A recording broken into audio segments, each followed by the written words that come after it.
Hi, everybody. Hope everybody can hear me okay. How are you guys doing? I see Robin and Sassy. Hey, Oki. Hey, Debbie. Hey, Miss Max. Hey, Norma. Hey, Trisha. How are you? How is everybody doing and stuff? This is a long holiday weekend and stuff, so I'm hoping everybody got big plans to enjoy and stuff. I'm going to be heading over to a jazz festival tomorrow, so I'm pretty excited about that and stuff. So, that's going to be pretty cool and stuff. And I see more people, let's see, working on my second least favorite task of owning an Etsy shop: photo editing and watermarking. That's the administrative side. Okay, I feel you. I feel you. That's really like the less fun of it and stuff. So anyway, guys, I am going to go ahead and I'm going to get started. And the topic that I wanted to talk to you guys about is the things that we need to keep in mind when we are sewing and when we're embroidering. But before I start doing that, I wanted to show you guys some of the projects that I have been working on. I had took like a little break of embroidering. I still love embroidering and I'm still going to be doing a lot of embroidering, but I wanted to really start to sew. Okay, so I got a couple of projects that I have been working on. I did a video on how to do these and I showed you guys this last week. I did a couple of more of these, and then what I did was I gave them out to a couple of my friends because I wanted them to test them out, these reusable sponges. I wanted them to test it out because I'm curious to see how long will these sponges last. Okay.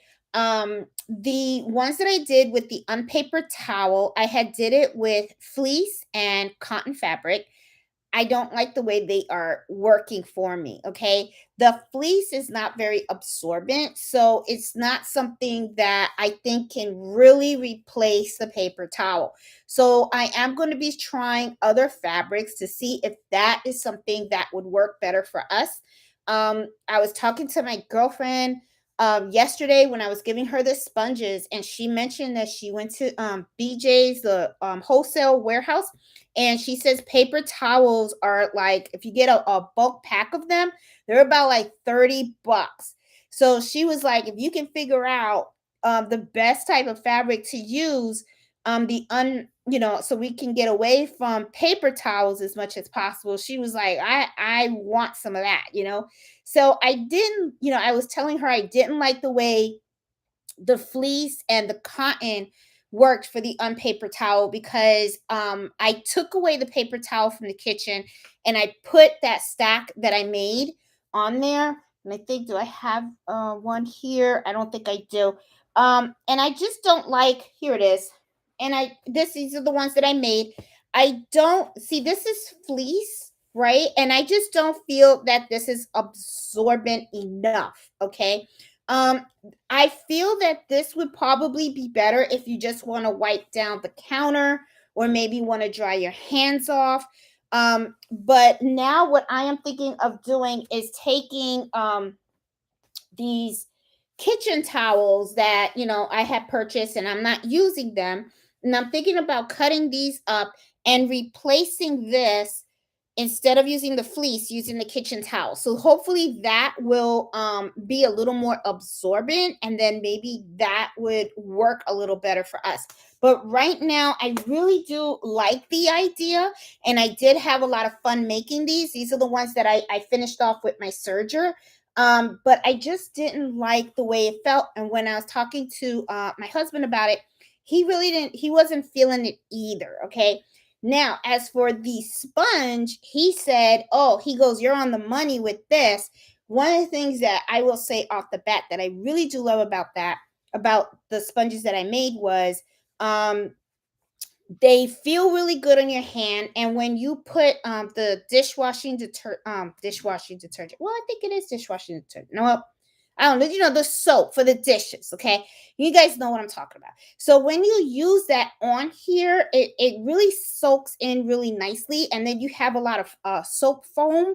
So it kind of like really helps you to, like, I feel like the soap lasts longer than if I used a regular store bought sponge, okay? Because I feel like sometimes you put the soap on that sponge and then like you put a little bit of water in it and you don't get that much foamy in it and stuff. And I see Mello is back here. So, hey Mello, you want to say hi? He's a little bit upset right now. And I think I'm in a little bit in the dark. Hold on, let me turn on the light. I don't see the light here, okay? There you go. This is probably a little bit better. Sorry, guys. And so I was like sitting in the dark. So okay. So anyway, he's a little bit upset because we got him some pools and stuff like that in the backyard. So he's been playing a lot in that. Problem is he wants to be there all the time, and sometimes you gotta come in. Okay. So like I was saying, the sponges work really, really nicely. So now what I'm doing is I'm trying to play around with the sizes. Okay. This size is okay, but I wanted to see if I can make them a little bit bigger and stuff. And another thing that my girlfriend was saying was I want to take a bath with these. So I am gonna make these a little bit bigger because like I have very dry skin, and when you're taking a bath, sometimes you buy these oh, I don't know what you call them. They have like these little nets and stuff. So it's like you just rub it around while you're taking a bath. So it kind of like removes all the dead skin off of you, right? It kind of exfoliate or something like that. You guys understand what I'm saying. So anyway, she was like, "Oh, you could use that." So I'm kind of like, "Oh, that's a good idea," because a lot of times you go out and you buy those things to help, with your skin and stuff like that. And if I can make my own and make them really pretty and stuff like that, then it's a win, right? So I've been playing around a lot with this. Okay. So I am going to try to come up with a better solution for the towels and stuff. The fleece, I see a lot of people are using them because when they roll it up, it kind of sticks together.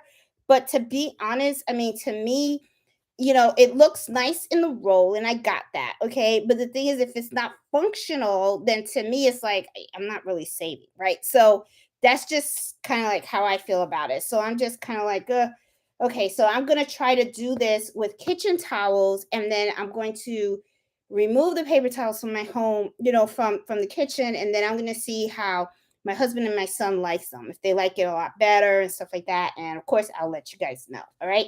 So, let me show you what else I have been doing. I also saw a lot of people now, they're like making these bucket hats, okay?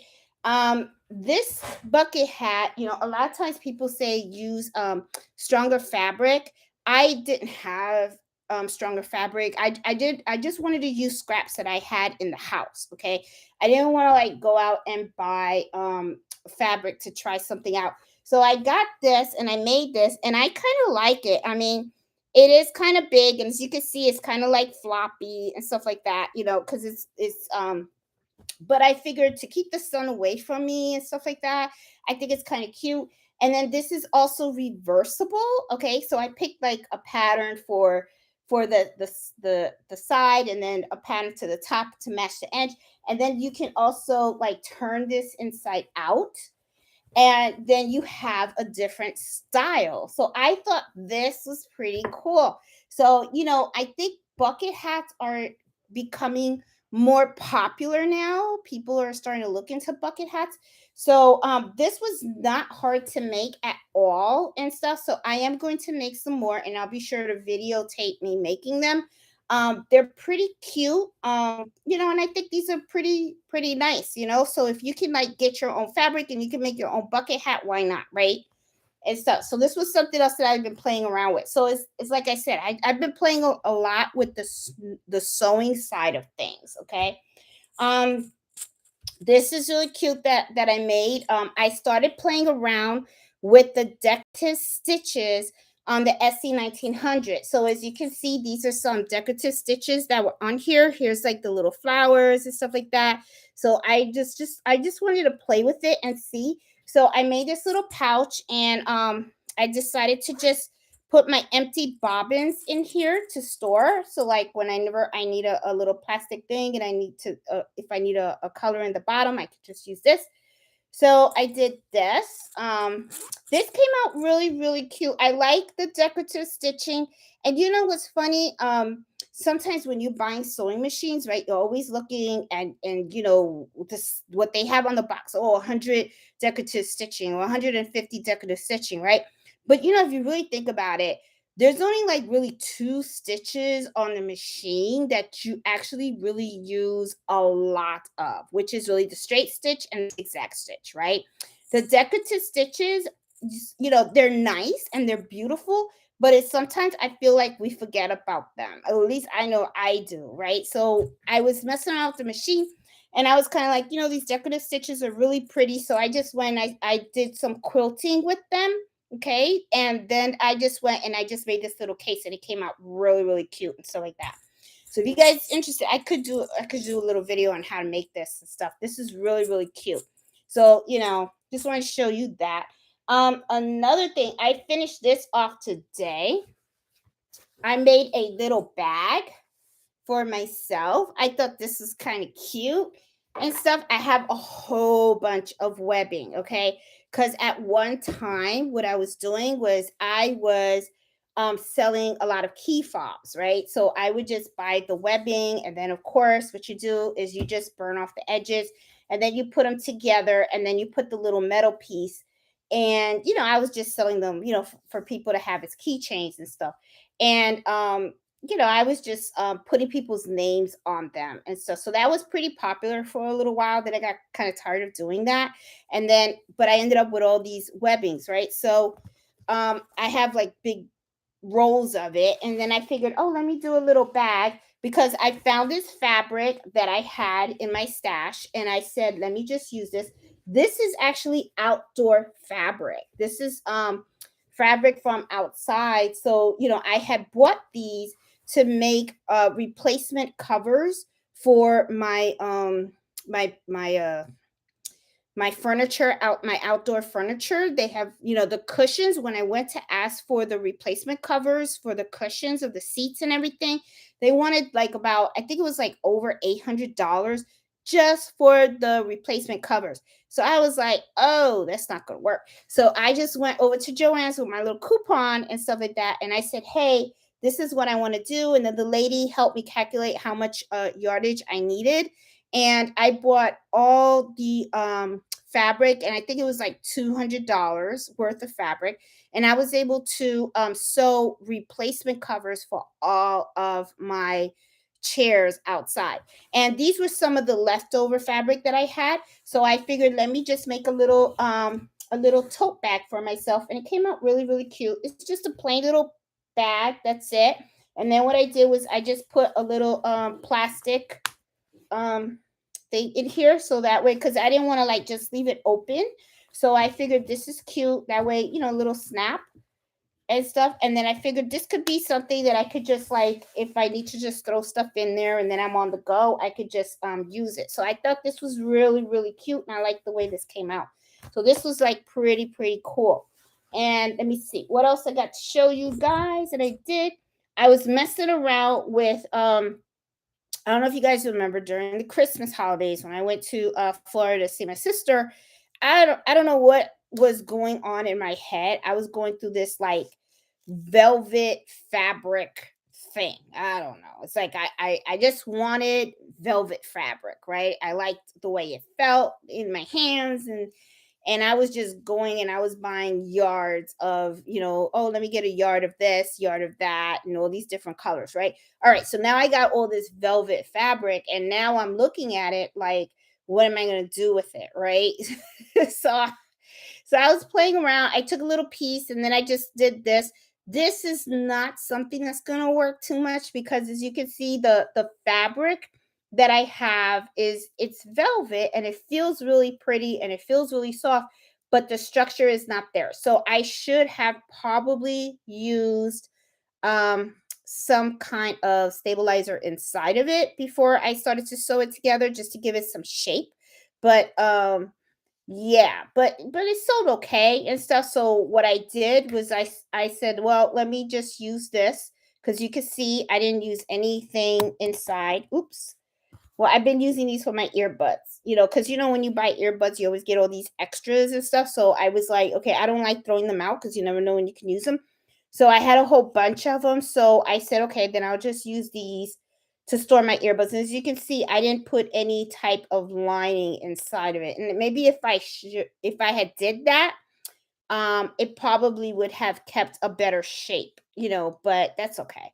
I'm like, yeah, it was for me, but I do have to come up with some kind of solution of what to do the velvet for. Okay. Yeah. So I got all this fabric and stuff like that.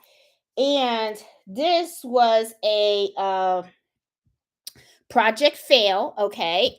This what happened here was I was trying to do a paper towel, right? And I didn't like the way I sewed it, right? So I said, let me turn it into a bag. And as you can see, it's not good because you can see the raw edges right here and stuff. I mean, it still works, but this is not something that I would gift somebody and stuff like that. So I'll probably use this to maybe store something. I'm not going to throw it out because it's still good, but it's just something that I was just sewing. So as you can see, I've been playing with the sewing side of my SC1900 a lot. I still have to play with my juki and stuff because I bought the juki for quilting and stuff like that, and I haven't really gotten into it, and I really need to and stuff like that. And then I do have another project fail. This one's a biggie, and I'm not going to be able to save this. This sponge was a little too small. This is like a little mini sponge, a little mini sponge. So I cut the fabric a little bit too small because I'm trying to play around with the different sizes, right? So this didn't work, okay? And then this, I was trying to create another box pouch, right? That and it just didn't work. It didn't come out right at all. Um, yeah, so I'm gonna have to undo this, okay? Because the zipper still works. I didn't cut the zipper or anything, so there's nothing wrong with the zipper. So what I'm going to be doing is I'm just gonna take the zipper off, and then I'm just gonna throw the fabric away, and then I'll just reuse the zipper on another project, or maybe I'll just try this again. I was trying to do a little boxy pouch.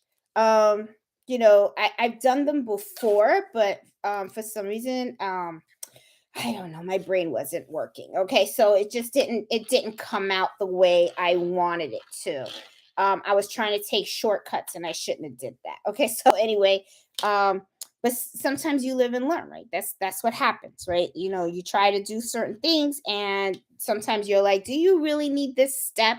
Do I really have to cut that extra fabric, or can I just do this now? And then when you try to do it, then it ends up all messed up, and then that's when you start realizing, okay, maybe you really do need that step. Okay, so so I will be taking the zipper off of this, and then I am going to yeah, try it again. Okay, this time with all the steps. I'm not going to cut out anything. All right, so those are the sewing projects that I have been working on and stuff like that. But I want to talk to you guys about, because I've been doing a lot of the sewing and a lot of the embroidery, I wanted to talk to you guys about the things that you should be thinking about when you are, doing sewing and embroidering and all that kind of stuff and everything.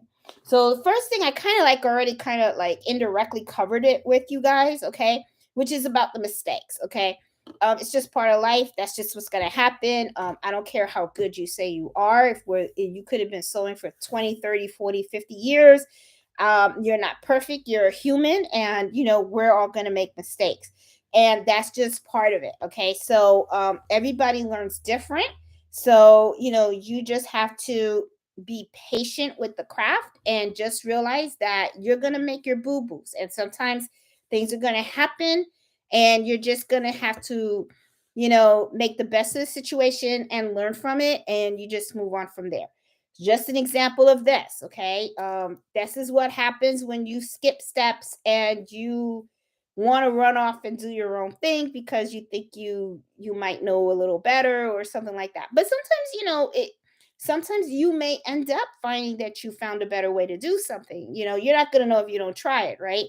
But then sometimes when you try it, you're like, okay, I messed up. You don't miss those steps because actuality, well, I think I just made up that word. Well, anyway, in reality, okay, what happens is when you make a mistake, you end up learning more about the process. You start understanding the way stitches work, why a certain fabric, why a certain stabilizer people use, why certain steps are taken in a certain way, because that you start learning about how everything kind of like ties together. And then sometimes when you miss a step, or you just want to like rush, or you just think that you don't need something, then what ends up happening is you end up finding out this is really why you need it. Okay, so just know it right up front. The mistakes are going to happen. This is just a learning process, and it's just how it is. Okay, now, you also, because you're going to be making mistakes and all that kind of stuff,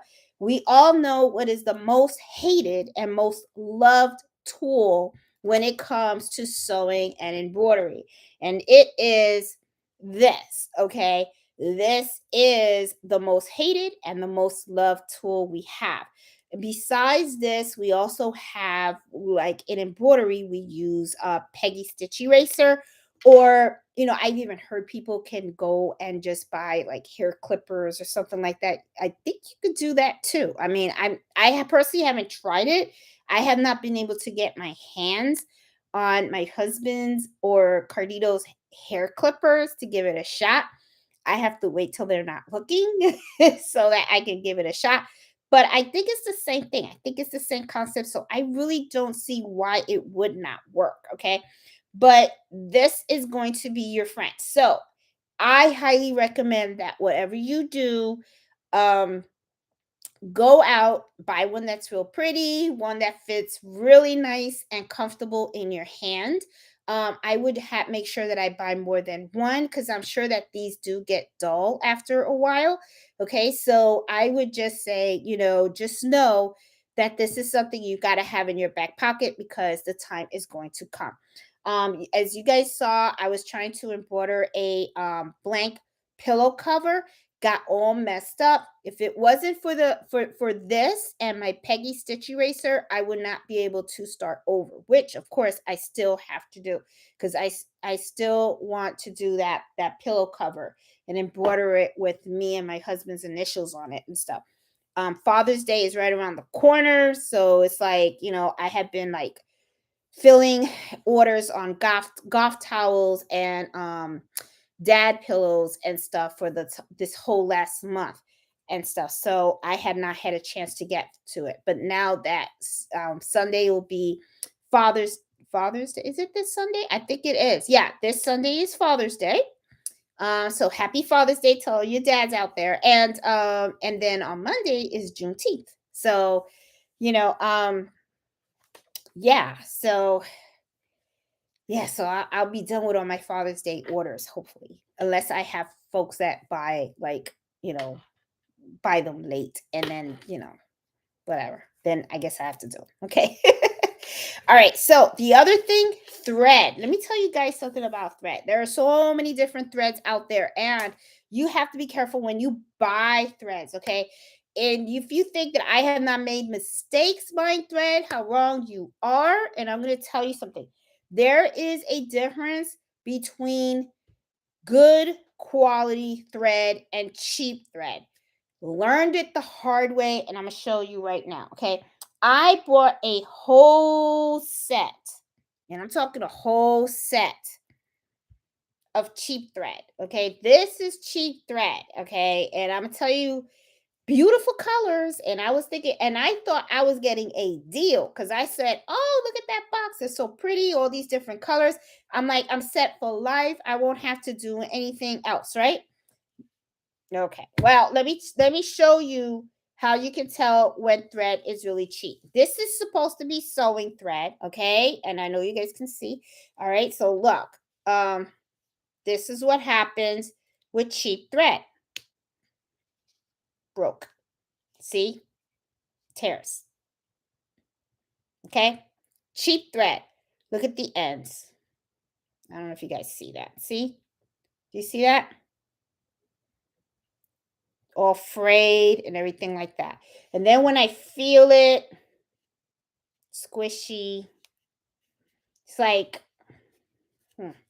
So, they got my $12. Okay. So, anyways, they got my money. All right. So, now I have all this cheap thread. Okay. But I'm like, this sucks. All right. So this is supposed to be sewing quilting thread. Okay. And I got them. And let me tell you, look, all these colors. I'm telling you, I thought I hit the jackpot. Okay. I really did. I was like, oh, that's pretty. And I'm like, oh, and I can use them, all these different colors out. It doesn't matter what I'm going to sew, I'm going to have thread.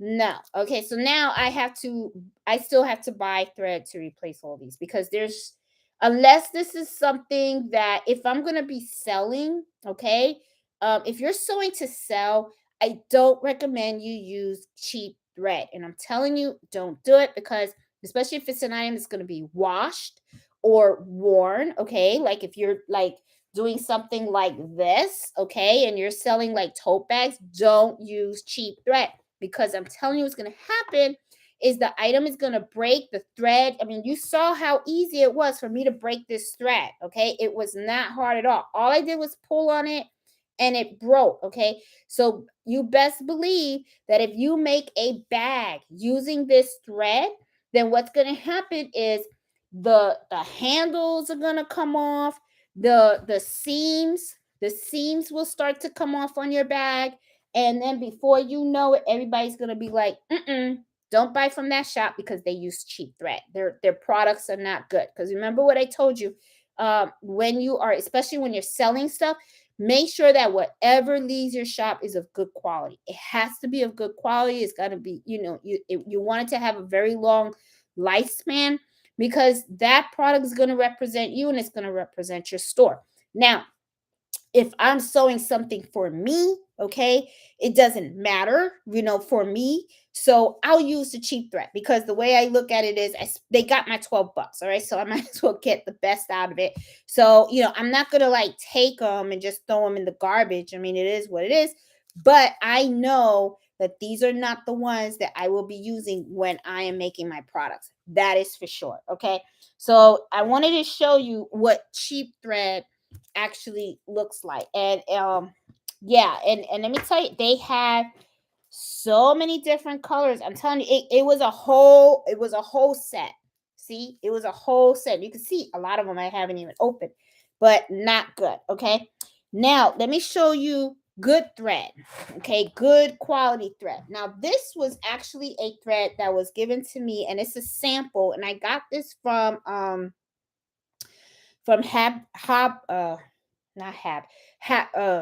Hab plus Dash. Okay, they're the ones that sent it to me, and this is called cargo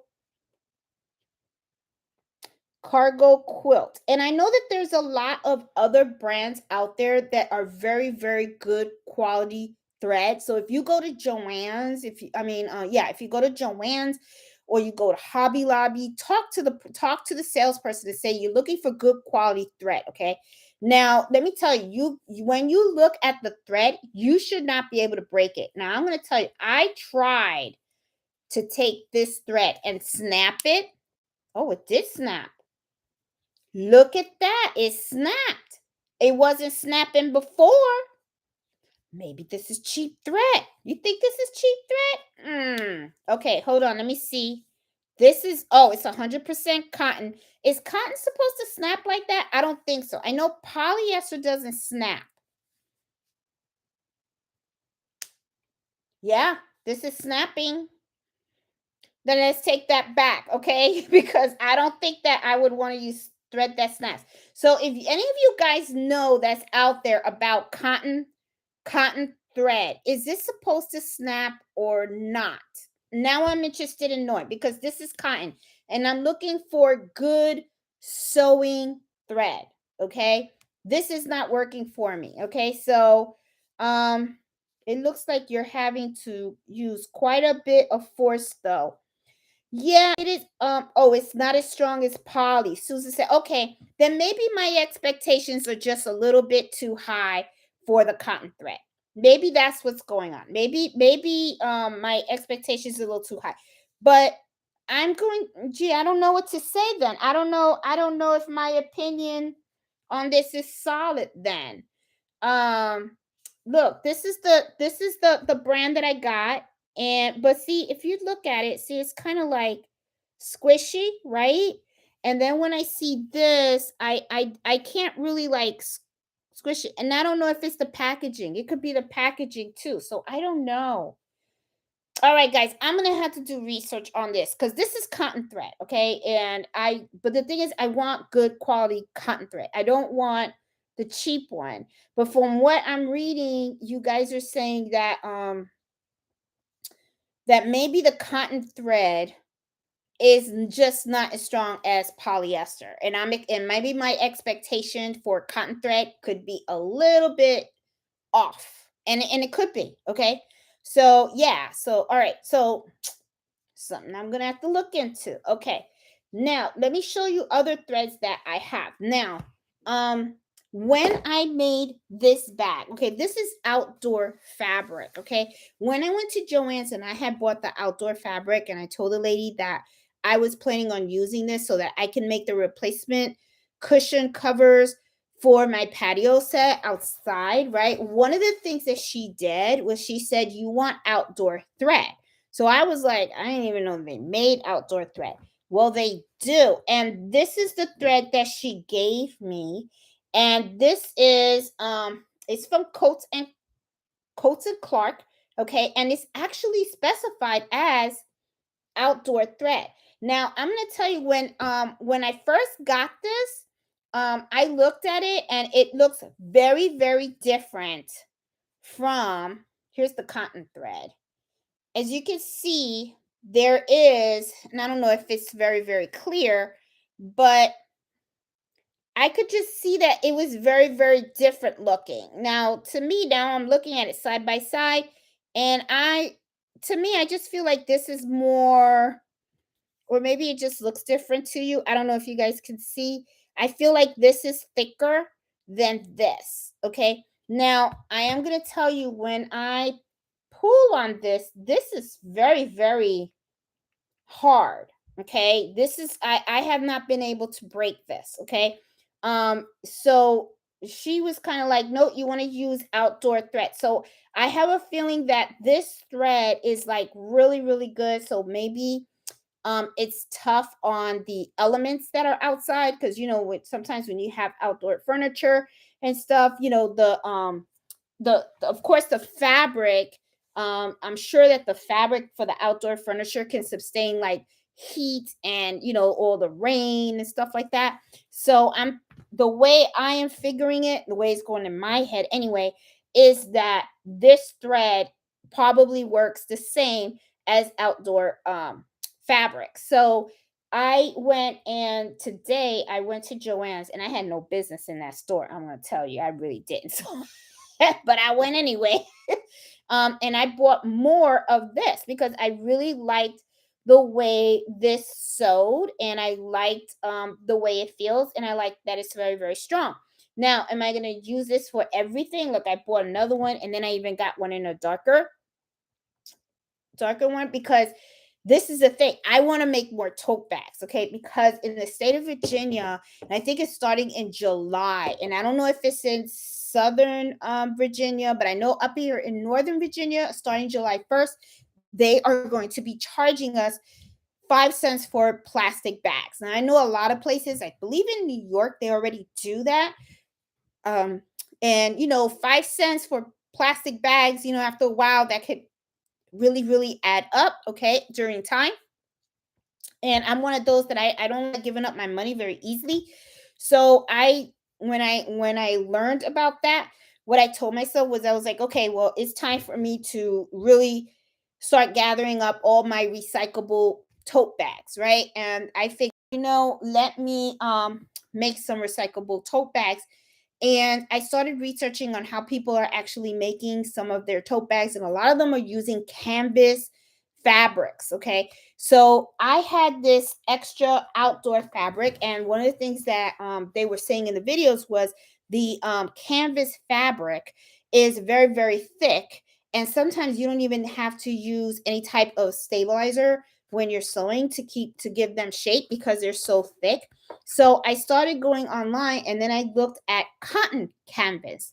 So when I looked at cotton canvas, of course, they were on sale at Joann's. They were like $8.99 a yard. So I said, let me go get some. So I got this, and I kind of like this because I think this would make a really, really cute tote bag. Now, of course, a tote bag for the grocery store is gonna have to be a lot bigger than this, okay? Unless I'm just gonna buy like one bag of green beans and stuff. That's it ain't gonna work. So I'm definitely going to have to make some tote bags. So I figured let me try the fabric canvas to make the tote bags. And also I figured while I am doing using this, maybe what I can do is use the outdoor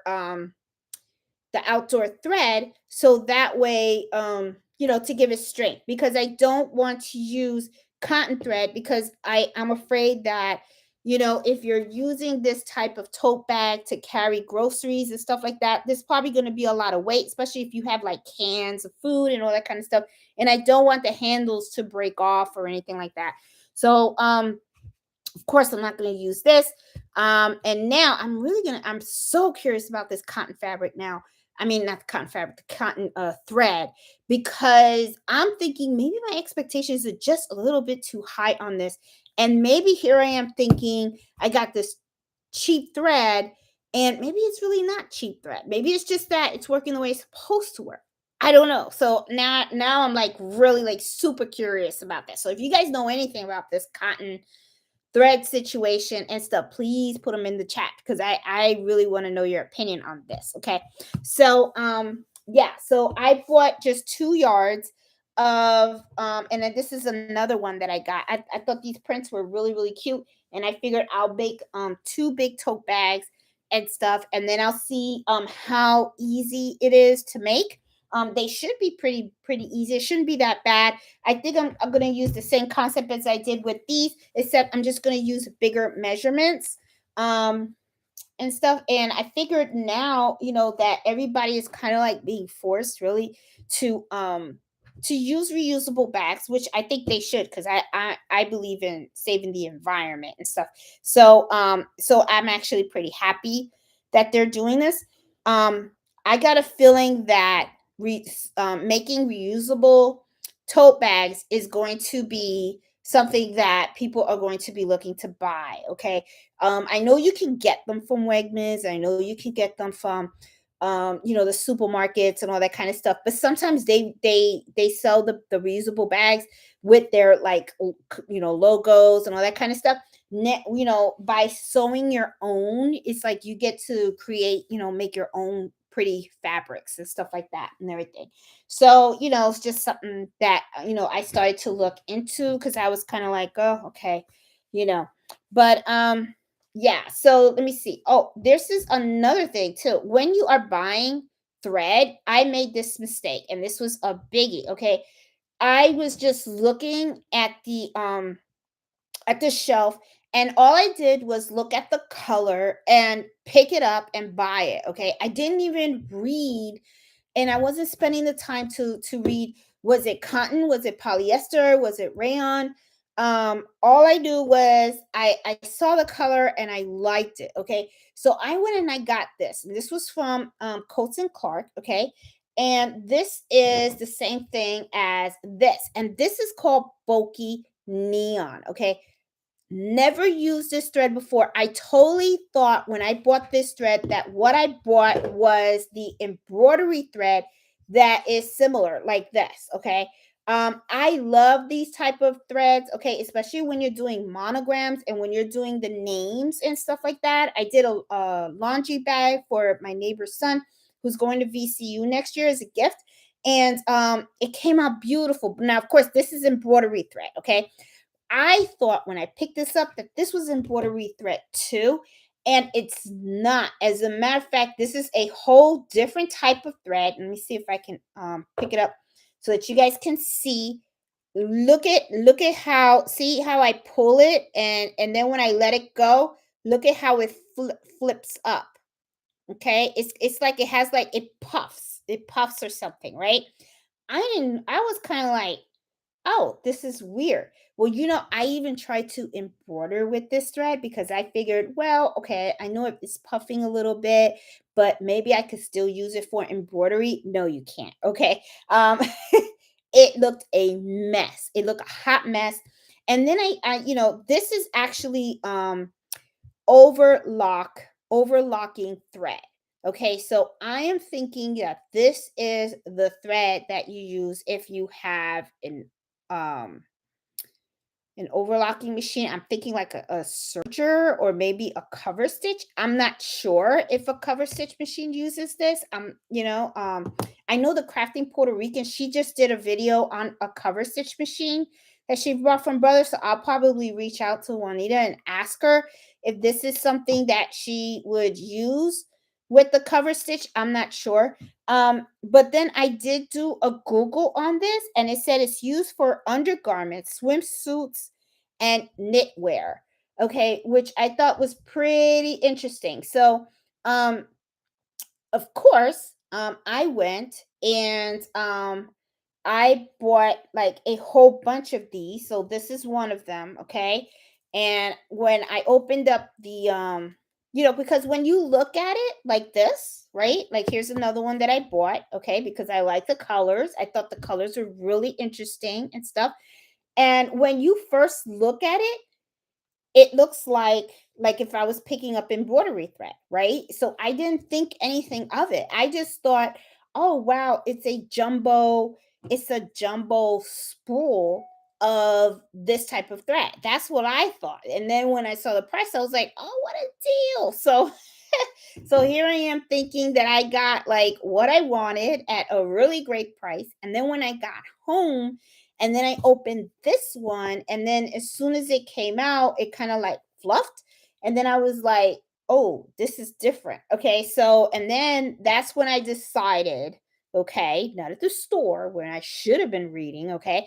When I get home, after I look at this, that's when I decided to go ahead and read the label. And then I was like, this isn't what I wanted. But I never took it back. I just said, and I kept it. And look at that. I even bought a white one. So as you could tell, I was like picking up like crazy, like, oh, look, I could use this color and this color and this color. And now I kind of like stuck with them. I don't know what to do with them. So I guess I'll figure it out in time. And who knows? Maybe one day I will use this thread. I'm not sure, but anyway.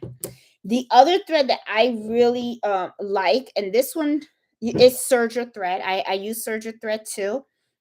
This is 100% uh, polyester sewing thread. Okay, and let me see this. Does this snap? Oh, I think it will. I think it will snap. Oh, yeah, it does. Okay. I think they all snap. Maybe my expectations are just a little bit too high. Mm. Sorry, had to get some coffee. Maybe my expectations are too high. Or maybe honestly, Jeanette, maybe you're really not supposed to be pulling on the threads that hard. I don't know. I don't know. Okay. And maybe I'm like wondering now, am I buying cheap thread? I don't know. Well, anyway, I got these from Joann's, so I'm hoping they don't really sell like jacked up stuff. But anyway, and stuff. Well, they work, okay? So yeah, I have Serger thread. Another thread that I use a lot is my base, the wax thread, okay? These are done a lot for leather. Now, this doesn't well, it does. It breaks because I was sewing a baseball once. Did it break? No, I think when I pulled on it, what happened was I broke the leather. The leather on the ball. I didn't break it. And that really pissed me off because that means I had to redo the baseball all over again. Okay.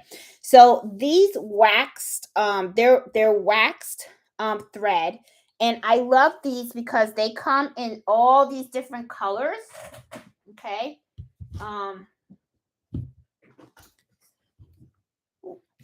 Mellow's looking at me. See, I got to watch it with the dog because he thinks that these balls are for him. Okay. So I usually have all my stuff for the baseballs when I make the baseballs in here. Okay. Now what I did, and I'm going to tell you something, making these, I like making these. These are a lot of fun. Now they are time consuming. This is not something that I recommend that you put on Etsy and tell people you could ship it out the next day. Oh no. Make sure that you update that processing time and you make sure that people have an understanding that this is going to take some time to make because this is a process. And I did do a video on how to make these. But let me tell you, get creative with these. These are really, really fun to make. And one of the things, like we're talking about the thread, this is the black one. I went online and I found this thread, okay, in so many different colors. Look at the colors that I got to pick. I got the blue, the dark blue. I got the light blue. I got the pink. I got purple, okay, and I got the yellow and I got the red. So I mean, I was like, these are like so cute, these colors. And then what I really was like thinking was you could really, and this thread, it's not to embroider the baseball, okay? This is the threading that you put right here. It's so that you can sew the baseball together, okay? So this is, so you could do this in yellow, purple, blue, all these colors that I have. You could just make that. So I mean, and you can do so much with this. Like this I have as a baby one, right? But I was even thinking of doing these for Father's Day because I was thinking this is an idea, okay, that people could do because Christmas is coming, so there's plenty of time to make these. The reason why I was not like, I'm not going to put that on Etsy and stuff because I know people would probably want to buy them.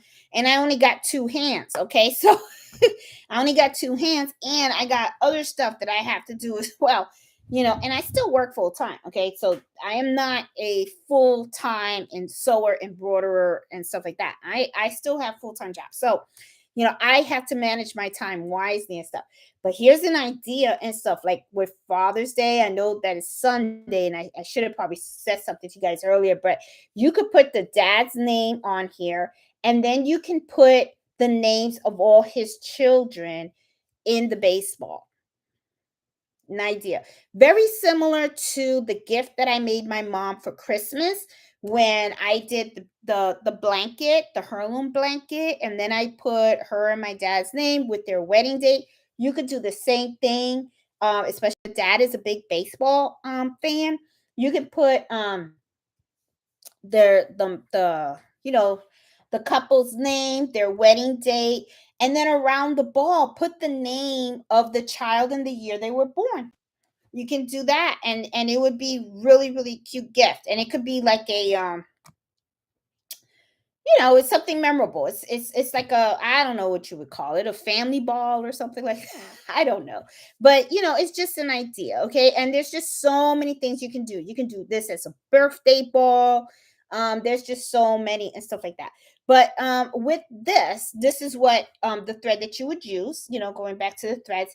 This is the wax thread, and I really like it. I double it up when I'm sewing, okay? I always double it up. I don't thread the ball single. But you know, these are pretty cool, and I really love that this comes in a lot of colors, which means that you can take a baseball and you can really, really make that unique. So, oh, I could see that Mellow got to this one.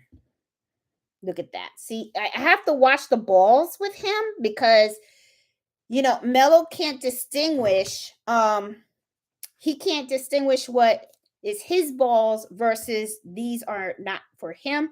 So I could already see he got into this one. And yeah, so okay. And I have an extra ball here. Okay, so this one's not touched, but I could tell he got this one. So this one I cannot sell because of course I have to take this apart. And look, I have 2 teeth puncture wounds. So I have evidence that Mellow has gotten here. He bit it here and he bit it here. So there is just no way that I'm going to be able to take this apart and embroider it. So this is that good. Okay. That's all right. All right. So anyway, something to think about, think about all the threads that you're going to need. Make sure that you get the good quality thread for the project that you want to work on. Okay. And especially, like I said, especially when you are selling stuff, if you're selling stuff, you want to make sure that what you use is quality stuff, because the last thing you want is for something to leave your shop and then it doesn't work. Okay. And stuff. The same thing with the needles. I had one of the subscribers reach out to me. They were having a lot of problems with their Brother SC1900, and it wasn't embroidering and it wasn't sewing correctly. They had a lot of tension issues and everything like that. When I asked them about the needle that they were using, I think they were using some off-brand. I never heard of it before. And then they went out and then they replaced the needle. I believe they replaced it with an organ needle, and then the machine worked perfectly. Okay, so sometimes the needles can be kind of quirky too, so always be conscientious of the type of needles that you buy. I like the Swartz and the organ needle brands. Those two always seem to work well. I have seen other brands out there. I'm not too sure. I haven't really used them. I kind of like stick with what I know works for me.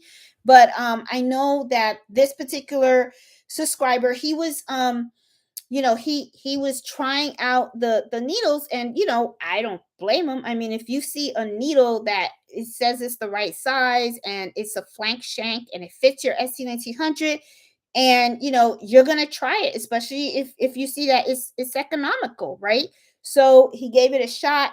Unfortunately, it didn't work, but now he knows, right? And thankfully he didn't buy like a whole suite of those needles and stuff like that. He just bought like one small pack, and then he started to sew, and a lot of tension issues and stuff like that, and it was just a big headache. So just make sure you watch out for that too. Make sure that you know the needles that you're buying, that they're a good brand, they're compatible with the machine and stuff like that.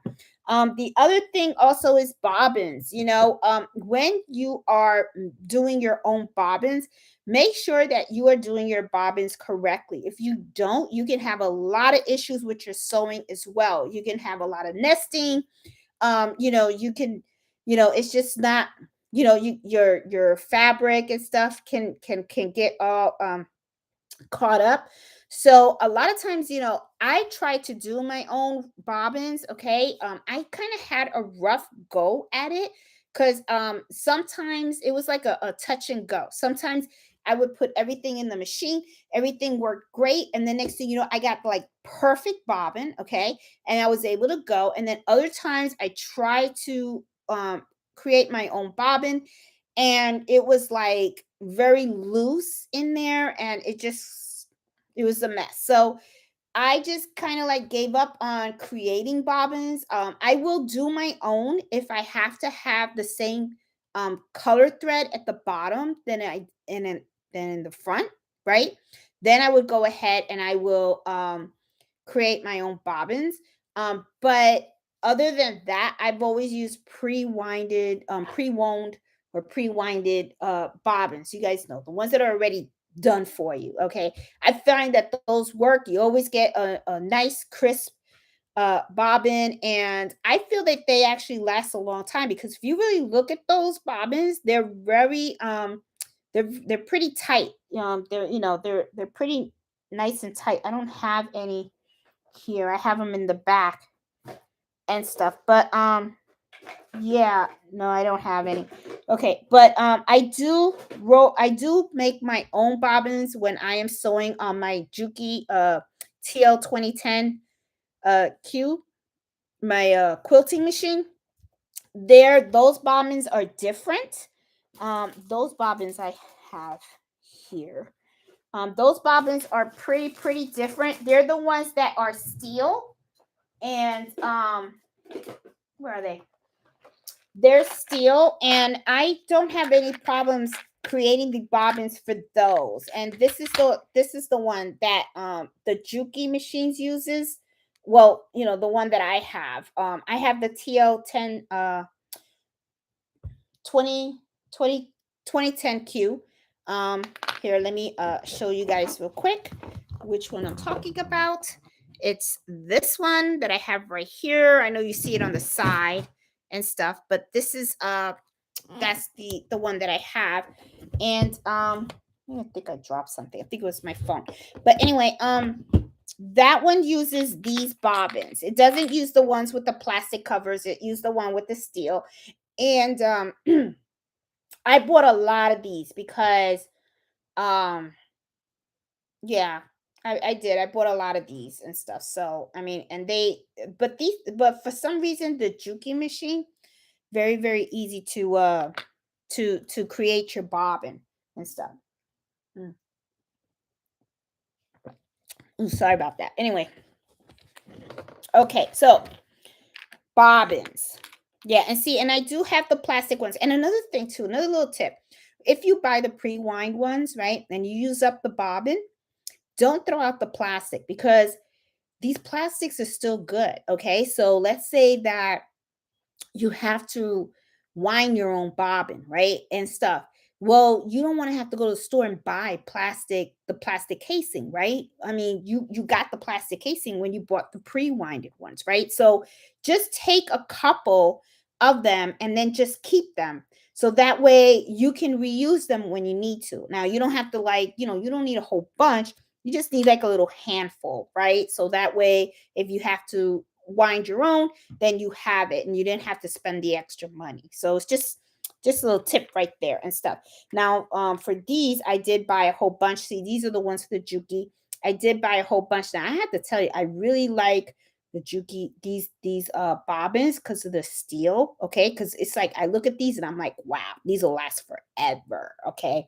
I mean, I don't see these ever going like that. The plastic ones, they'll crack and all that kind of stuff, but the steel ones, they'll probably last a long time. So, ooh, I pinched myself. Okay.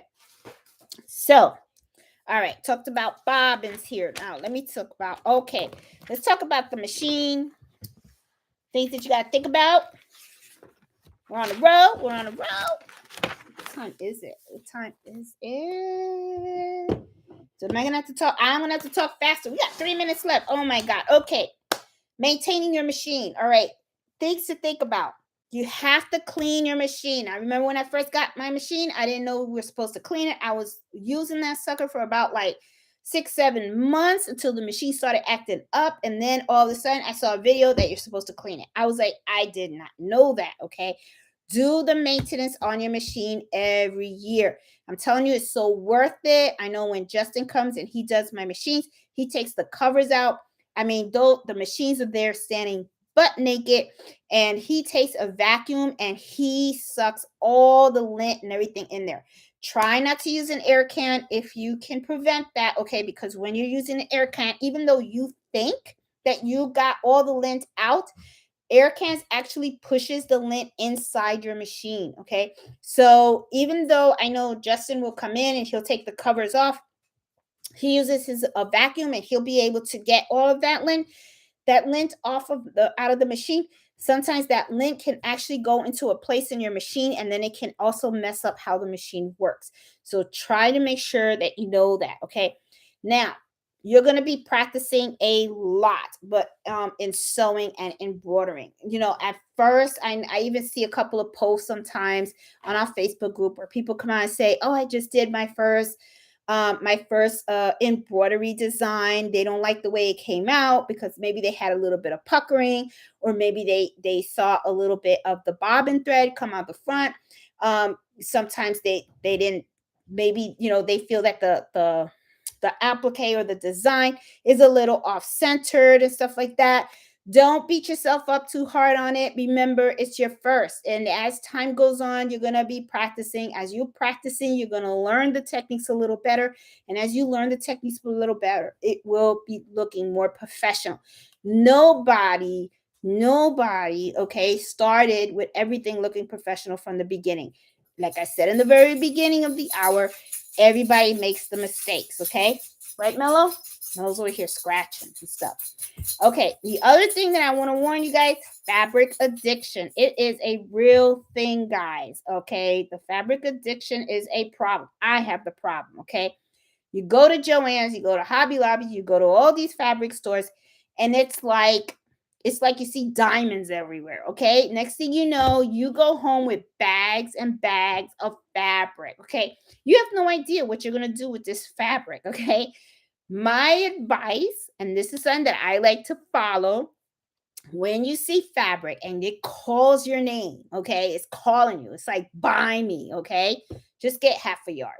Half a yard should be enough for you to do a project and stuff like that, okay? Unless you have a project in mind and you know the exact yardage of fabric that you have, don't buy it. Okay. Now, I was one of those that and let me tell you, I'm guilty of it. Okay.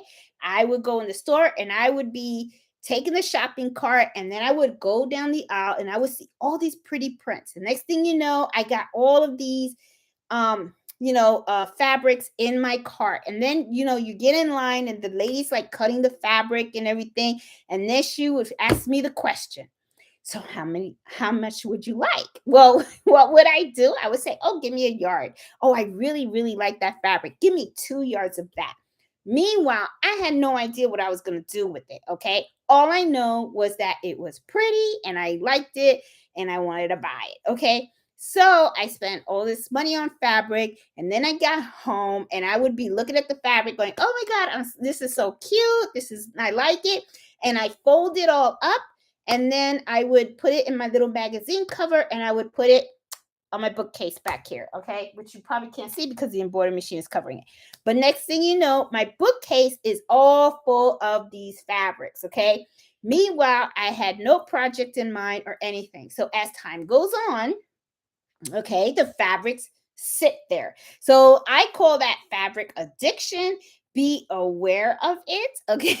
So my I tell people this: stick to half a yard. Stick to half a yard. Unless you have a project in mind, stick to half a yard. It should be enough for you to do like a little small pouch or whatever.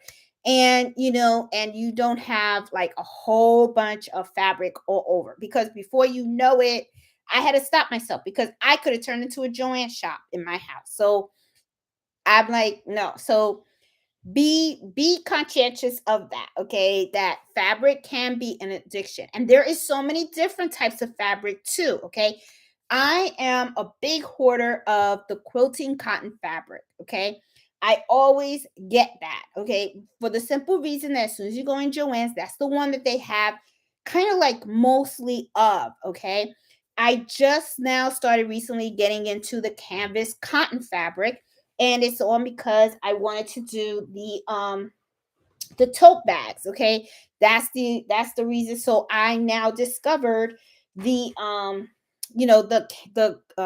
cotton canvas section in Joann's. Okay, and to be honest, they had a lot, but they didn't have too much. But if you're looking for like quilting cotton fabric, they have like so much. It's just like they have every color, every design, everything. Okay, so you can really go crazy looking for cotton quilting fabric. Okay, so I was just buying like anything, especially like Christmas came. Oh, that's the Christmas color. I'm going to do this, I'm going to do that. And then at the end, it's like I got so busy doing Etsy orders and doing all my kitchen towels and everything, that all the ideas that I had for all this fabulous fabric that I bought ended up just sitting in the shelf. So just be conscientious of that, because that happens. Okay. So, fabric addiction, real thing. Okay. Also, sewing can be very therapeutic. Okay. That is one thing that I really love about sewing. And I think that's why I decided to work on sewing projects this week, was because I was getting really tired of embroidering, because the embroidering, I love it and I think it's fun, but I was doing a lot of orders because Father's Day was coming in and people were ordering their golf towels. They were ordering their Father's Day pillows and all that kind of stuff. So you kind of sometimes, when you're doing the same thing over and over and over again, it can like kind of like be like, oh, okay, I got to do it again, So what I kind of like about when, I said I'm going to take a break of that, and I'm going to do some sewing, and I'll still meet my deadlines for my orders, but it's just I'm just not going to do the order right now, okay, like I normally do. um I kind of like it because it's kind of therapeutic, because like you get to focus on that one project. Okay. Now it can get frustrating when the project doesn't come out too great like this one. Okay. That's when you can be like, really? Okay. But I kind of like it because it's kind of therapeutic. It kind of takes you into a whole other world. And when things do come together and stuff, like this, when I finished this, I was actually really proud of myself. I was kind of like, wow, this came out really, really cute. And I can see myself using that. Okay. And the same thing like with the bucket hat. Okay. Now I gotta admit, I think the bucket hat is probably a little too big for me and stuff like that. And it came out, it's okay. And I think also I just should have used maybe cotton canvas for this project instead of using this was quilter's cotton. Okay, so quilter's cotton is doesn't really have much sturdiness in it. Okay. But I just, to me, I was like, I wanted a soft hat, right? So I was like, oh, I think this will work. But yeah, I think it would have came out a little better if I did use stronger type of fabric, or if I actually put stabilizer in the fabric, if I had ironed on some good stabilizer and gave it, it would probably would have gave it a little bit more structure and stuff like that. But sewing is something that is very, very, very therapeutic, and it's really, to me, I enjoy it and stuff like that. Okay. The other thing is when you're running a business regarding it. When you're running a business with sewing and embroidery, I'm gonna tell you right now, okay. Sometimes people say, "Oh, I want to start a business," and then after like a month or two, if they don't like get a sale or something like that, it's like they give up and all that kind of stuff. It's work. Okay, it is a lot of work. Now I am pretty fortunate. I've been pretty successful on my Etsy shop and everything. I know I could be a lot more successful if I was doing this full time. Okay. However, this is not my full-time job. This is just something that I do because I love doing it. And it's just a little side hustle that I do on the side just to try to help offset some of the expenses that I have with my son's college. Okay.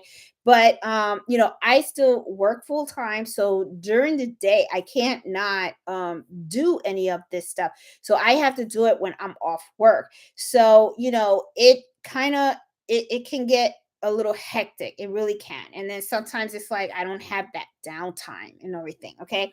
So I'm going to tell you right off the bat, if you are thinking about, doing this as a business, I'm not discouraging anyone. I'm just trying to be as upfront, honest. You're going to get into it what you put into it. Okay. So, it's going to be work. Okay. It's not one of those where, oh, you just do something simple and the money's just going to drop from the sky. It's not like that. You got to work. I mean, you got to think about the products that you're going to put out there. You got to think about, your product assembly, the production of it, okay, of how you're going to actually create them and all that kind of stuff. You got to think about the administrative side of things. You got to think about your marketing, your advertising, your research of your product, okay, because just because you like something doesn't mean that it's going to sell like crazy, okay. You might find something that you like and you think that it's cute, but that doesn't mean that everybody outside is going to feel the same way about it. And you have to be flexible. Sometimes you have to make modifications to the product in order for it to be sellable to the community out there. So, and most importantly, you got to price your product correctly, okay? Because if not, you could end up working for free, or you could be giving your money away, and you don't want to be in that situation. So there is a lot of things that you have to think about and stuff when you are thinking about doing this on the business front and stuff like that. So it is 9:09, and I am going to look through the chat right now, and I want to see what you guys think and stuff like that, because I wanted to share that stuff with you guys. And I'm gonna go back to the chat and I want to say hi to everybody and stuff. Hey Miss Max. Oh, going on a cruise to Honduras and Mexico to Mix Max. Mix Max. Miss Max, enjoy yourself. Be careful and have fun. Have so much fun. Being Pam B, how are you? Last day of school today, relaxing tonight. Good for you. Um, Judy, how you doing? Hey Miriam. Hey Bernadette, how you doing? Hey Leslie. Oh man, I was like, why is she so quiet this time? I didn't have my auto on the right channel. That's okay. Um, I've been rhinestoning t-shirts. Okay, Miss Max. I have to try that rhinestoning thing because I know E from the Baby Booty, she does the rhinestone things and they come out really, really nice. And I know that a lot of people love to have rhinestones on their shirts. I have to give that a try myself and stuff. Um, First vacation since my husband passed. Oh, Miss Max, enjoy yourself. Just enjoy yourself and relax. You only live once, so make the best of it and stuff. Microfiber may be a good choice of fabric. You know what, Bernadette? I thought about that too. Because a lot of people use the microfiber for washing cars and drying off cars and all that kind of stuff. And you know what? That is a very good suggestion. And I'm gonna look into that, because the microfiber usually just comes like plain and stuff like that. And if you could just sew fabric on top of it, that would make it like really cute. I'm gonna look into that. Thanks for the suggestion. Because that may end up, and look at that, Missy Moon said the same thing. The fiber. And I think that is probably, and it could be too that maybe I misunderstood people when they were doing this. And I'm over here thinking they're using fleece, and maybe they're using the microfiber. Maybe that's what they were using, and here I am using the wrong stuff. So anyway, but I know one thing. This is not working for us. It's really not. It's not. It's as absorbent as as I thought it would be. It just didn't work for us. So I'm like, oh, okay, and stuff. Oh, Bello, people are saying hi to you, boo boo. He's sleeping. Explodable. Yep, that's what I meant to say. Thanks, Judy. Hey, Debbie. That is exactly what I was trying to say. You could add snaps and snap them together if you wanted to. Yeah, I think I added the snaps to the bag. This was the snap that I added it to close it. Now, one of the things that I was thinking also is I should have did a zipper. Maybe a zipper would have been better, but I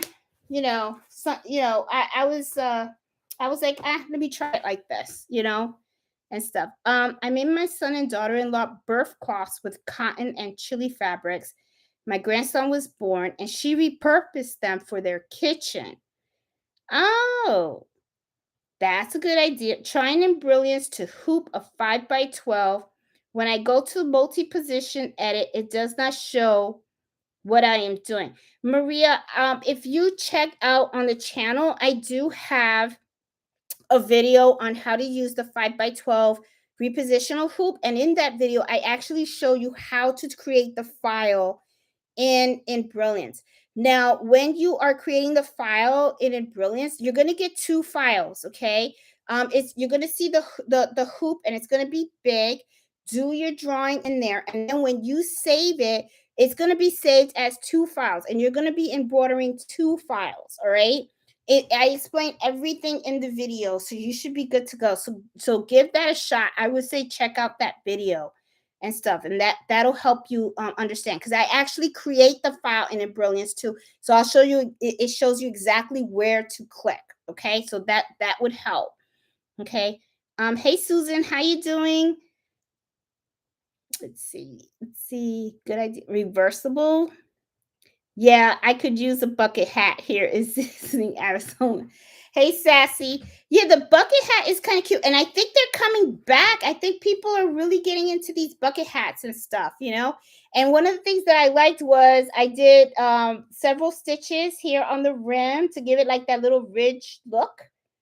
See? Isn't that cute? Came out pretty cute. So I like it, but I think it's a little too big, but that's all right. I mean, you know what? When it's hot and the sun is hitting you, you don't care what you look like. You all you know is you just want to feel cool, okay? So I'm still gonna use it, even though I think it's a little big, but that's okay and stuff. Let's see. Let's see. Hey, Miss Banks, how you doing? Some people use terry cloth on one side and cotton fabric on the other, or flannel on both sides. I saw them on Etsy last year for $26. Have on my to-do list. Yeah, and see, this is the thing. The flannel, the flannel or flannel. You guys know what I'm talking about. This is the flannel that I have. Is it flannel? Yeah. This is flannel and it's not absorbent. It's not. So it's like I don't like it. So I'm gonna try the terry cloth. I'm also gonna try the microfiber cloth. And I got a feeling the microfiber cloth might end up being a good option because I know a lot of people have been using those a lot lately. So I'm gonna try to do that. Great stuff. Hey Leslie. Yeah, I love the bucket hat too. And I'm gonna make a couple more too and stuff. You know, you can make one for every outfit, and stuff. My daughter told me that it was about 110 degrees. Wow, that's really hot. Um, it's supposed to be floppy.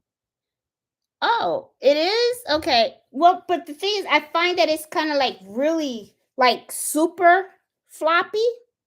Well, maybe it is supposed to be like this. I don't know. Well, like I said, I'm gonna use it. I'm gonna use it because I think it came out really cute. And I like that I get to like change styles and stuff like that. So, that's pretty cute. And I may end up taking this to the jazz festival with me tomorrow because it's supposed to be outdoors. And if it's outdoors and it's like super hot, then I'm gonna be wearing that. Okay. I'm gonna have that on my head and stuff. So,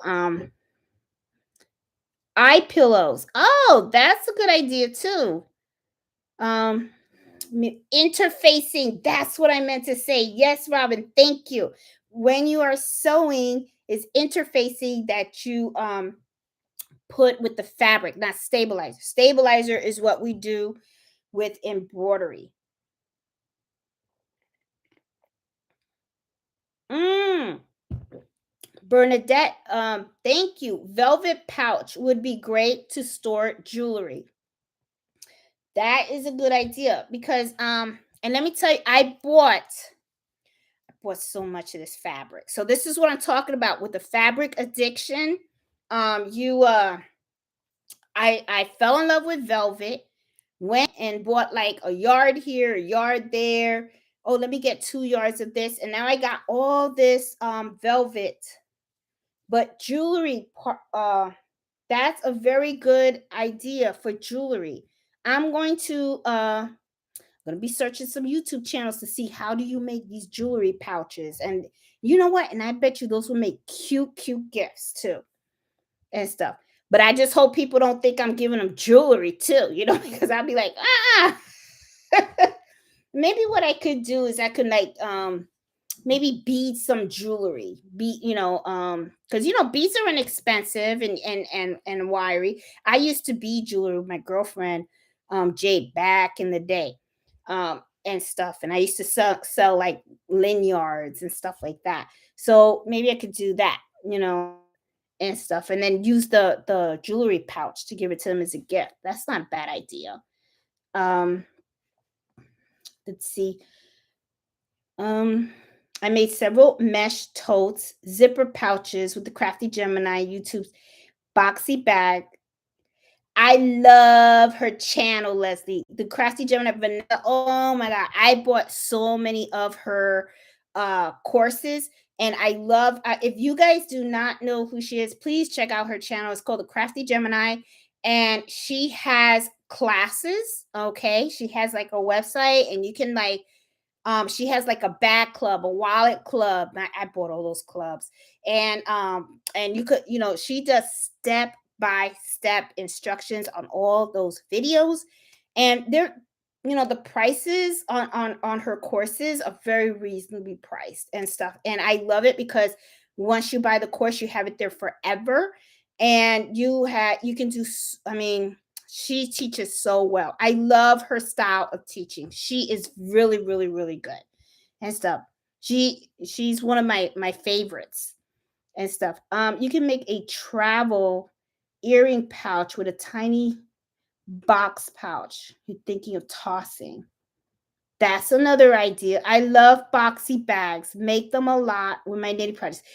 I love them too, but I'm gonna tell you something about the boxy pouches that always mess me up. The cutting of the corners to create the box, okay? This I was thinking about making it boxy at the bottom, okay? Now I do know that you're supposed to like, put this like in the middle and then measure it, then you sew and then, it creates that boxy bottom. I always screw it up. Always, always religiously always screw it up. So that's why, and I really love the way that came out. And I said, you know what, I'm gonna stop right there because I want to at least get a couple of uses of this bag before I attempt to turn it boxy at the bottom. I always mess it up. Always. So I always have an issue with that and stuff. Let's see. Let's see what else we have. Hey Wilma, how are you? Seam ripper, yep. Oh, they have in the hoop boxy bag patterns out there. I have to check that out. I am definitely gonna have to check that out because I bet you that would probably help me a lot with that. Um, let's see. Saw it on Amazon for half of what I paid. Oh, at an expo. Yeah, Leslie. Yep. And that's the other thing too. Sometimes when you go to these expos, right? This is the thing that I really love. When you have your phone with you, okay? Sometimes when you go to these expos, they'll have like these great products, and but the problem is you're thinking that you're buying them cheaper by because you're getting them maybe from the vendor there. Sometimes what happens, like with Leslie, I'm sorry, I should have read her comment. She said, I got a small trimmer and an expo a few years ago, saw it at Amazon for half of what I paid. So a lot of times, this is one of the things that I recommend is wherever you are. Okay, I even do this even when I'm at a store. If I see something that I like and I really, if I can get like the item number or something like that, Google the item. That way you can make sure that you are getting the right price, and sometimes you would be surprised that maybe what's standing in front of you is the cheapest price, or some I have gone to expos and stuff and I see something and I'm like, oh my god, that's so nice, I want that.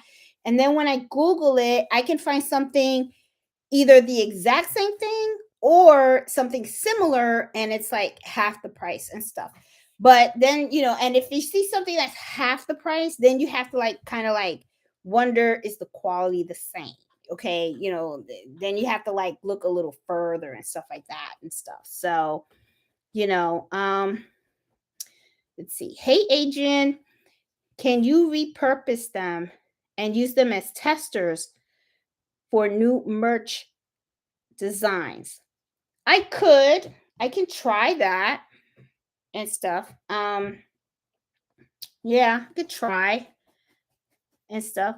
Hey Cheryl, how you doing? Hey Iris, the same goes with cheap embroidery needles. I bought a pack from Wish, kept shredding my thread and threw them out. Yes, Iris. And I don't know where this subscriber bought those needles from. All I know is lots of problems with the embroidery. And when he went out and then and I think he got the Swartz needles. I don't think he bought the Oregon. I think he got the Swartz. And then when he switched out the needle, the machine worked perfectly, perfectly, perfectly. So you have to really be careful because sometimes, I mean, I know we all want to save money and stuff like that, but if you really, so when you see something really cheap like that, that that's really economical and stuff, just buy one pack. Just, because the thing is you never know, right? What if you buy it and then it ends up, hey, it's like half the cost and it works. But then it works, right? The last thing you want to do is say, "Oh my god, it's the same size, it's the same needle." And then you go and you buy 10 packs of it, right? And then you go and you take it to your machine and then it doesn't work and then you're stuck with all those packs. So just buy one and see if it works. And if it does, great.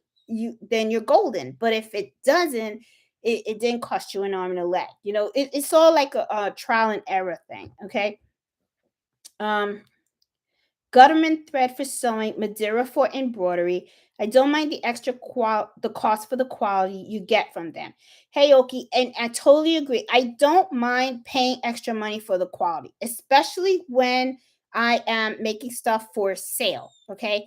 I don't mind paying top dollar for good stuff. Don't mind that at all.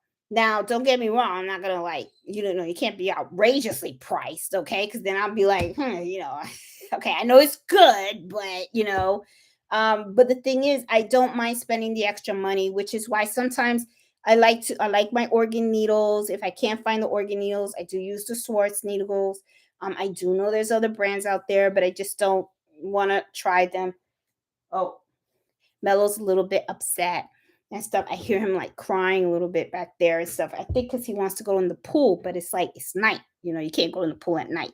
But yeah, you always got to be conscientious of the quality. Quality really, really does matter and stuff. Hey Susan, use the cheap thread in a serger on a 4-thread mode as you're overlocking. It will prevent fraying but not for the seams. Okay, I can give that a shot because I have a serger. I do have a serger and stuff. So I can try that. The cheap thread always breaks easily in the sewing machine. Okay, well, this thread, I'm gonna be honest, this thread has not broken a lot in the sewing machine. So I'm just thinking maybe you're really not supposed to pull on it the way I'm pulling on it. I don't know. So it's like but I don't know. Maybe my expectations are a little bit too high on the cotton thread. Maybe that's what it is. Maybe, I mean, it is different. So maybe I shouldn't have been pulling it. Cheap thread breaks easily in this. Yeah, okay. I read that, Susan. Okay. Um, hey, Mello. Mello looks like he's a it looks like you're having to use quite a bit of force though. Yeah, when it comes to and I have to admit, I mean, I really do. Maybe it's the packaging. I don't know. I kind of like the way this I think it's called cardio quilt thread looks. I really do like it. I am going to check the prices too to see how much is a spool of it. But I also want to see what other types of brands you have, that are out there that are just as good and stuff too. Because, I don't mind ordering my thread online, but I do like to buy locally. And as a matter of fact, now that I'm thinking about it, maybe I should go to the sewing shop tomorrow to Susie's quilt shop and ask her what kind of quality thread she has because I'm sure she has thread. I mean, she has lots of thread. So I don't know. I don't know why I didn't think of it. So it looks like I'm gonna go visit Susie tomorrow and stuff. Um, let me see. Let's see. 100% cotton is not as always strong as poly. That is true. Um, It is okay. Yeah, Coates and Clark is a pretty famous brand, Oki. That is true. All thread will break if you pull on it hard.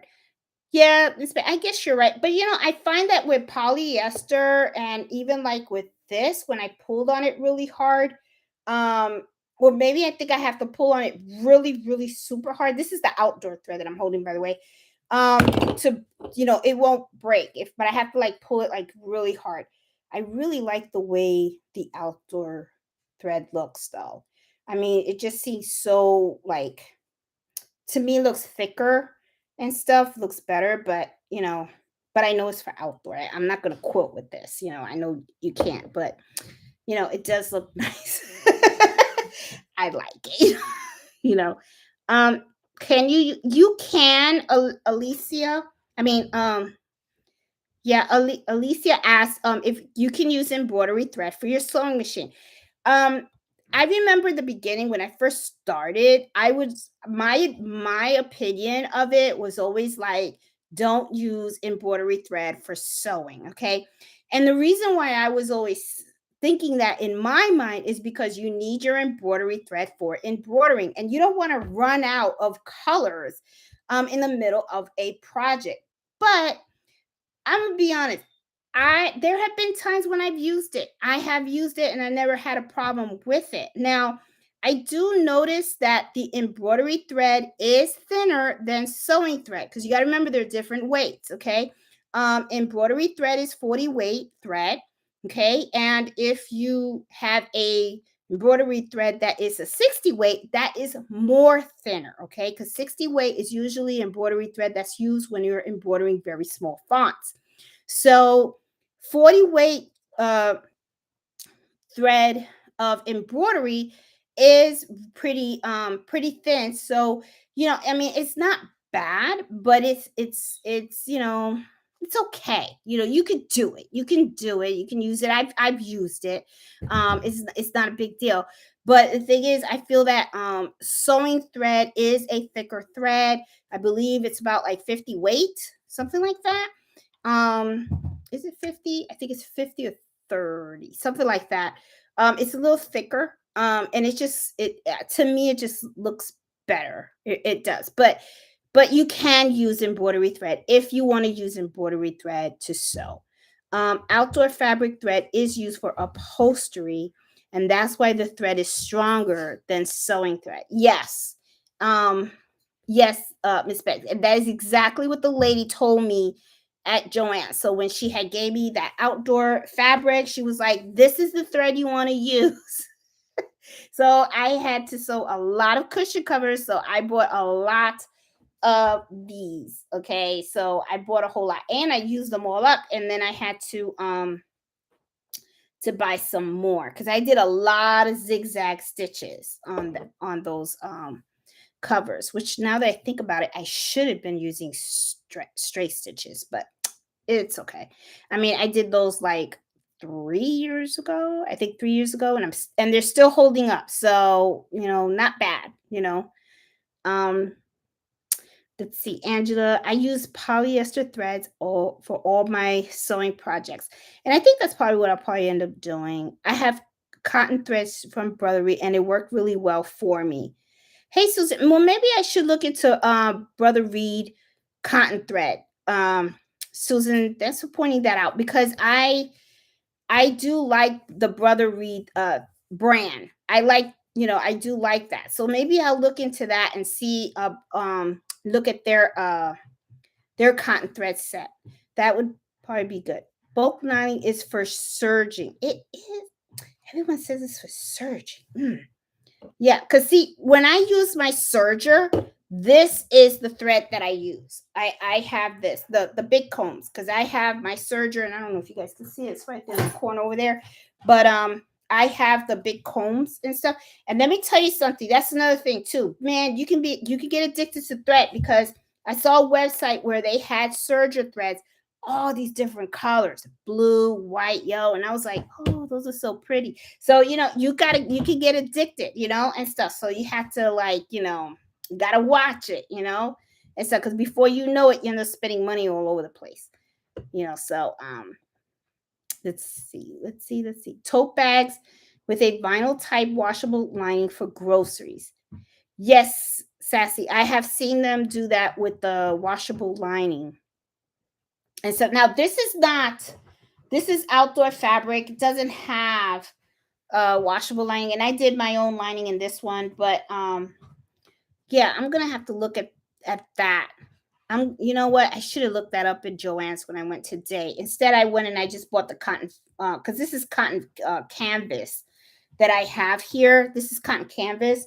This is not with the washable lining. Okay, I would have to add lining to it. So yeah, I'm gonna have to look that and see if I can find that. I tried using them on a serger and it was a no. Oh, Wilma. Okay, I guess she's talking about the overlapping ones stuff, and and they look, they're just very.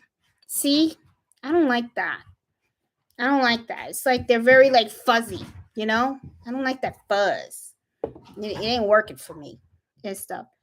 Um, let's see. Oh my goodness. Hey, Crafty Puerto Rican, how you doing? Jeanette, it can be used for the serger and cover stitch as a decorative stitch cover. Oh. Well, Wanya, if you want, I'll send you these. And stuff. Email me your address. You can have these because I'm gonna be honest, I don't like them. I'm not gonna use them, and they're just sitting here. So you could use them because I know you just got your cover stitch machine. So I'll send them to you if you want and stuff. Because I have that. I got 3. These 3 and stuff. I don't mind giving them to you. You can have them because I'm not gonna use them. I don't have a cover stitch machine and stuff. So, hey Wilma, how you doing? The gray comb thread on the yellow is a sewing serger thread. Yes, it is. This is, and this is what I use on my serger all the time. And I have this. I have a set in black, I have a set in white, and then I have a set in gray because I figured those are the colors that are mostly used all the time and stuff like that. So, let's see. Hey Leslie, let's see. A lot of craziness going on. And we have a big family, so something is always happening. Hey Wilma. Hey Gail, how are you? How you doing? Let's see. Everybody. Hey Lynette, how are you? If you want to embroider accounts like Mickey Mouse or others, do you have to pay a license for it? Lynette, I stay away from copyright stuff. I really do. You can get into trouble with that. If I would not recommend selling that at all. Okay. What I would do though is, if you want to make one for someone as a gift, I don't see why not.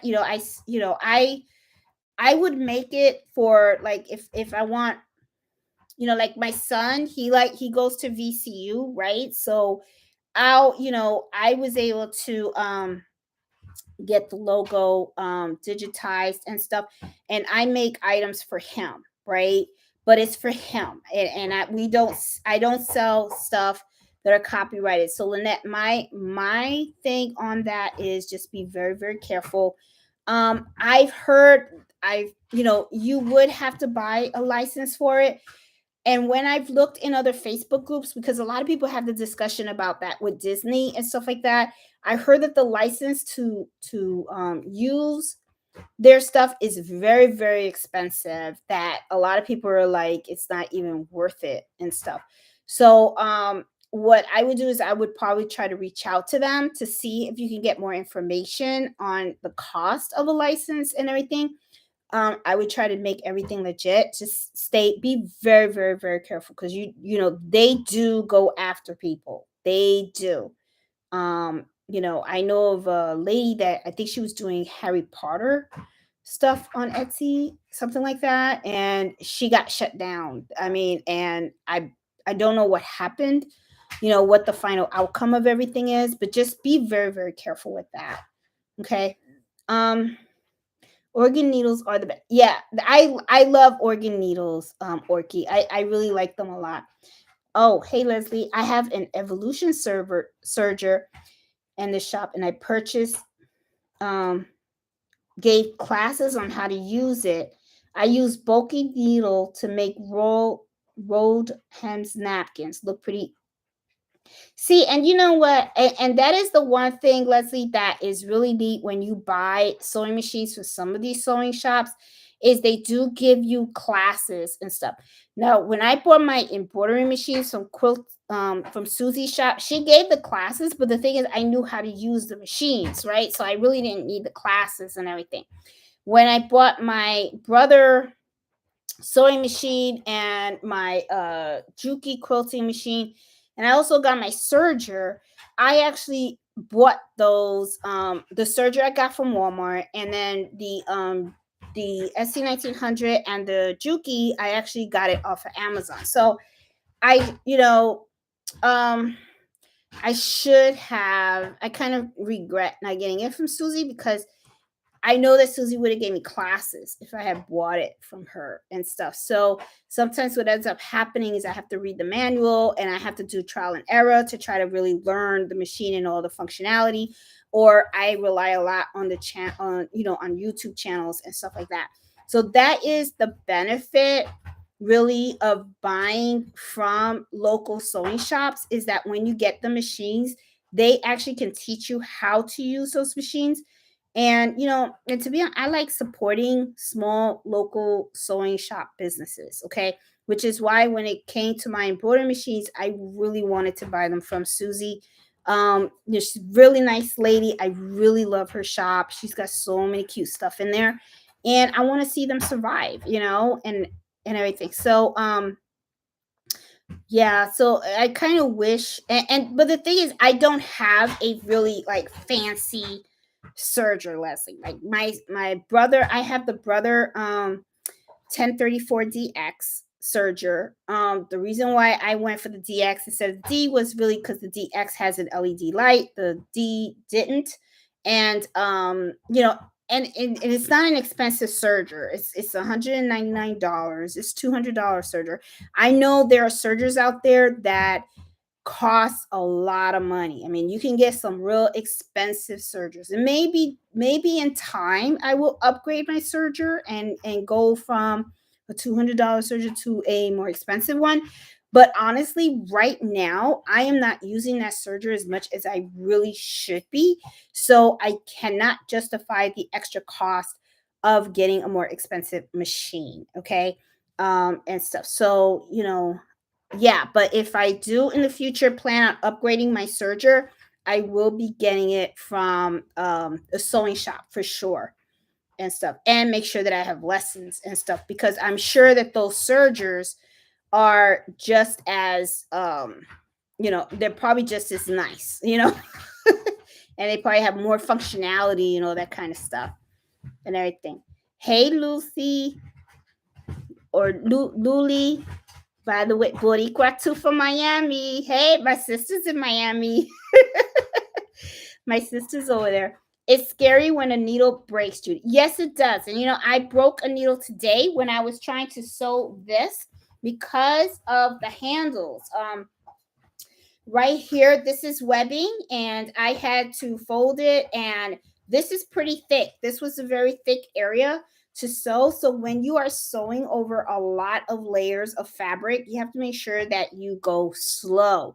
And as soon as the needle hit that, it broke. Now, one of my fears, I'm gonna be honest, is that I feel like the needle could go in your eye or something like that. I'm always afraid of that. And sometimes I think about, should I be wearing safety glasses or something? Because even with embroidery and stuff like that, needles can go flying and stuff, and you don't know where it's gonna land. When you're sewing, though, the needle is kind of like with the thread, and you kind of hope that when it breaks, it kind of stays in the area. But sometimes you can have those little misfortunes where the needle breaks and it snaps and it kind of like flies somewhere, and I'm always afraid that it can fly somewhere where it just shouldn't be. So yeah, it is scary when they break, Judy. I totally got it and stuff. And another Boricua, hey Wilma from Lakeland, Florida. Singer needles are no longer a good brand. Sometimes a package will have 2 or 3 brands. It's unfortunate, Susan, because Singer, they have their sewing machines and stuff like that and everything, and I thought those brands would be pretty good too. And and I see them a lot in Walmart. I see them a lot in Walmart and stuff. So yeah, and I've heard a lot of people not like the needles that they sell and stuff. Lots of floor.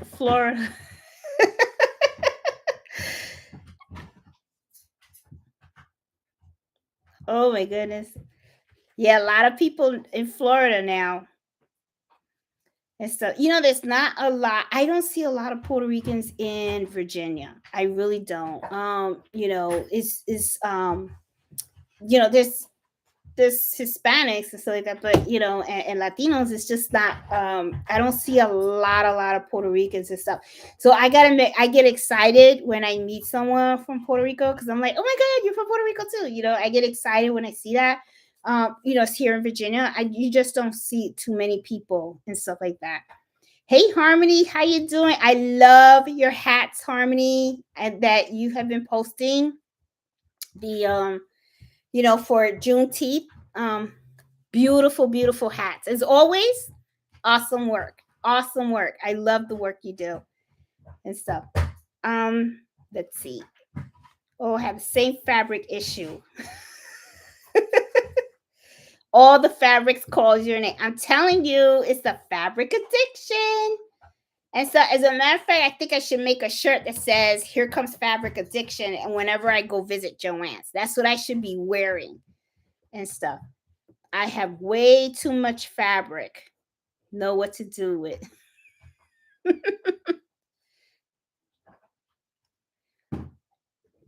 Oh, what's that? Okay. Let's see. Anyone else have questions and stuff? I think we are good. The wooding is used for napkin edges, swimsuits, etc. on your serger. Yeah, and I don't see myself doing any kind of swimsuits. Hey Linda, how you doing? Exquisite is cheap, and I was impressed by the shine of some of their colors, and they sew pretty well. I'll have to look into that too. Everybody loves Harmony's embroidery because she got it going on. Her hats are gorgeous. Her hats are gorgeous. And I love the videos, Harmony, where you have the torch and you put the fire on the hat and stuff, and it just like you glaze it over the embroidery. That looks really nice. I will never do that because I'm afraid that with my luck, I will take the torch, put it on top of the hat, and the whole hat will be on fire. Okay. That's my fear. So that's my luck. So, but I love the way you do that because it's like you just like put it over there and it's like it looks really, really nice and stuff. Love retirement. I got 3 years left to retire. Husband 2, me 3. I can't wait. Cannot wait for me to retire and stuff. Hey Lori, how you doing? Oh my goodness. Yeah, so guys, that is all I have for tonight and stuff. That was it. I got Mello over here. He is trying to finish off his bone. The bone that I talked to you guys about last week. Remember, I bought him a big bone. Mello, you want to show him what you got left of your bone? That's all he has left. Very little.